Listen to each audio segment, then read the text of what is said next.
Nah, sekarang apa sih growth mindset itu? Growth mindset itu adalah lawan dari fixed mindset. Nah, bedanya apa?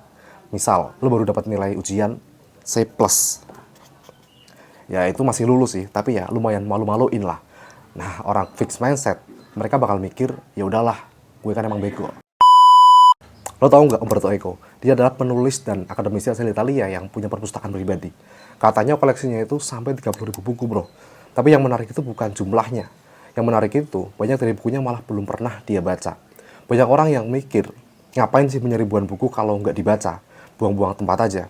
Tapi sebaliknya ya, Eko ini malah nganggep buku-buku yang belum kebaca itu punya arti yang sangat penting. Buku-buku yang belum pernah dibaca itu disebutnya sebagai anti-library.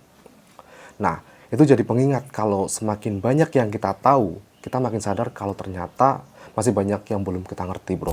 Nassim Nicholas Taleb juga pernah ngomongin soal anti-library ini di bukunya yang judulnya The Black Swan. Dia bilang, orang yang benar-benar mau belajar itu bukan cuma bangga sama apa yang udah dia kuasai, tapi juga sadar kalau dia masih harus terus belajar. Jadi mereka yang benar-benar mau belajar tuh nggak malu ngakuin kalau masih banyak hal yang mereka belum ngerti. Mereka sadar mereka punya anti-library sendiri. Bayangin nih, lo baru banget belajar tentang investasi. Lo baru kenal reksadana, deposito, obligasi, sama saham.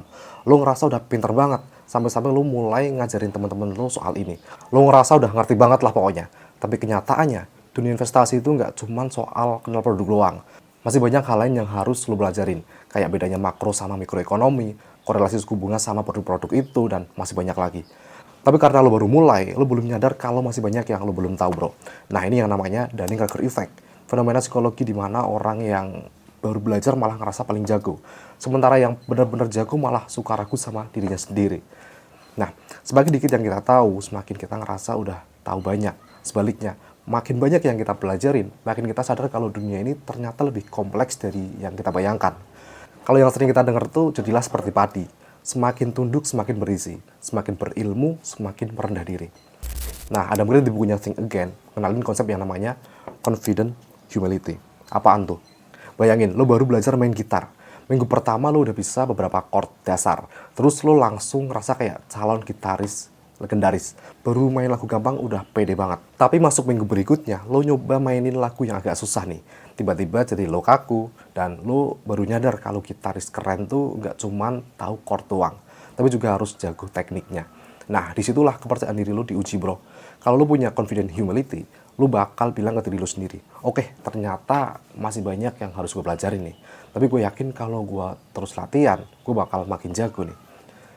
Intinya gini, bro, confident humility itu keseimbangan antara percaya diri sama rendah hati. Lo percaya diri sama apa yang lo bisa, tapi juga nggak malu buat nerima masukan atau koreksi. Nah, Adam Grant juga bilang, ada penelitian dari Tynel Porter yang nemuin kalau siswa yang punya intellectual humility ini, alias rendah hati soal apa yang mereka belum tahu, ternyata mereka lebih semangat belajarnya, nggak gampang nyerah, dan malah lebih disukai guru.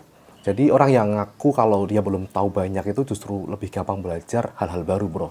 Nah, sekarang apa sih growth mindset itu? Growth mindset itu adalah lawan dari fixed mindset. Nah, bedanya apa? Misal, lo baru dapat nilai ujian C+. Ya, itu masih lulus sih, tapi ya lumayan malu-maluin lah. Nah, orang fixed mindset, mereka bakal mikir, ya udahlah, gue kan emang bego. Sementara yang growth mindset, mereka bakal mikir, wah, gue harus belajar lebih keras lagi nih. Jadi intinya gini, bro, fixed mindset itu ngerasa kalau bakat sama kecerdasannya itu bawaan dari lahir dan nggak bisa diubah. Sedangkan growth mindset ngerasa kalau bakat sama kecerdasannya itu bisa terus dikembangin. Mindset itu kayak dua jenis tanaman, bro. Yang pertama, fixed mindset itu kayak tanaman plastik. Mau dikasih pot semewah apapun juga nggak bakal tumbuh, bro. Sedangkan growth mindset itu kayak tanaman hidup. Dia dikasih air, dikasih sinar matahari, dikasih tanah yang subur, dan dia bakal tumbuh terus. Kalaupun daunnya kering, bukan berarti dia mati, tapi mungkin cuma kurang perawatannya aja. Nah, terus gimana sih biar lo punya growth mindset ini? Yang pertama, anti-library. Ngakuin kalau masih banyak yang lo belum tahu dan bikin itu jadi motivasi buat terus belajar, bro. Yang kedua, Dunning-Kruger Effect. Jangan gampang ngerasa paling ngerti, bro. Jangan ngerasa paling jago. Sadar aja kalau orang yang pede itu belum tentu benar-benar ahli. Yang ketiga nih, confident humility. Percaya sama kemampuan lo, tapi tetap rendah hati dan mau terus belajar. Intinya, anggap diri lo tuh kayak benih yang butuh air. butuh sinar matahari, dan butuh angin biar bisa tumbuh jadi pohon. Nggak ada manusia yang lahir langsung jadi pohon, bro. Semua berawal dari benih yang harus dirawat dulu. Ya, seperti yang dosen gue bilang dulu, bahwa setiap master itu pernah beginner. Semuanya pernah menjadi pemula, bro.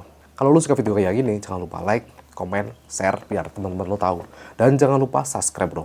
Sekian dari gua, sampai jumpa di video selanjutnya, dan semoga bermanfaat, bro.